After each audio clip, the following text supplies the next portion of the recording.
और इसी बीच बड़ी खबर, आजम खां के कई ठिकानों पर ईडी की छापेमारी। इस वक्त की बड़ी जानकारी, दिल्ली, रामपुर, सहारनपुर समेत 10 ठिकानों पर छापेमारी की खबर सामने आ रही। रामपुर में जौहर यूनिवर्सिटी में ईडी की छापेमारी।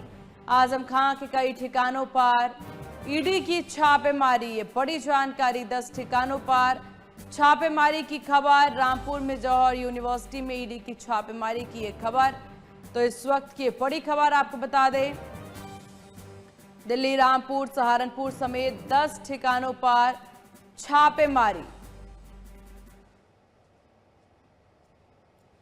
रामपुर में जौहर यूनिवर्सिटी में ईडी की छापेमारी, ये बड़ी जानकारी आपको दे दे। तस्वीरें आपकी टीवी स्क्रीन पर, जहां रामपुर में जौहर यूनिवर्सिटी में ईडी की छापेमारी और इसी समेत 10 ठिकानों पर ईडी की छापेमारी की खबर सामने आ रही। तो आजम खां के कई ठिकानों पर ईडी की छापेमारी।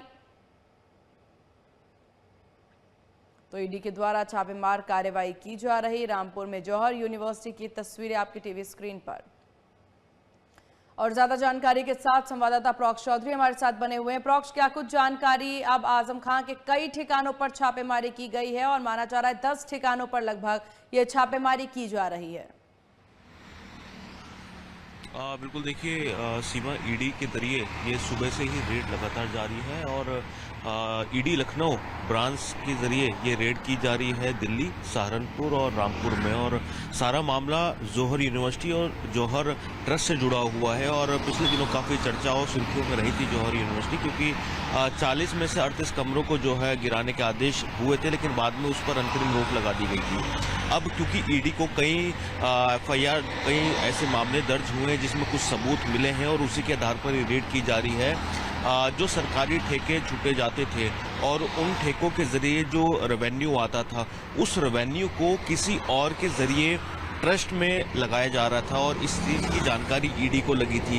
यही कारण है कि रेड की जा रही है कि आखिर वो कौन से ठेकेदार है जो ट्रस्ट में अनुदान दिया करते थे और किसी न किसी तरह का सहयोग करते थे। आखिर वो राशि कहाँ से आ रही थी?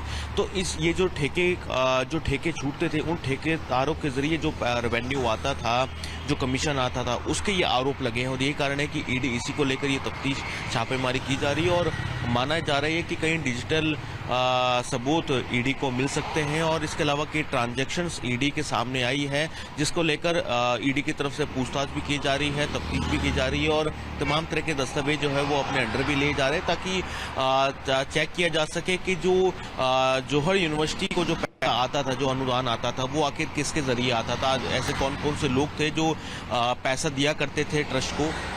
तो इन सभी चीज़ों की जांच जो है वो ईडी की तरफ से की जा रही है और यही कारण है कि आज सुबह से ईडी की जो रेड है वो रामपुर, सहारनपुर और दिल्ली में लगभग 10 ठिकानों पर की जा रही है। बिल्कुल, तो ये ईडी की छापेमारी की खबर आपने साझा की। आपका बहुत शुक्रिया तमाम जानकारी साझा करने के लिए प्रोक्ष। तो यहाँ पर आपको बता दें कि 10 ठिकानों पर छापेमार कार्रवाई। आजम खां के कई ठिकानों पर छापेमारी की खबर सामने आ रही। तो ये बड़ी अपडेट, दिल्ली, रामपुर, सहारनपुर समेत 10 ठिकानों पर छापेमारी।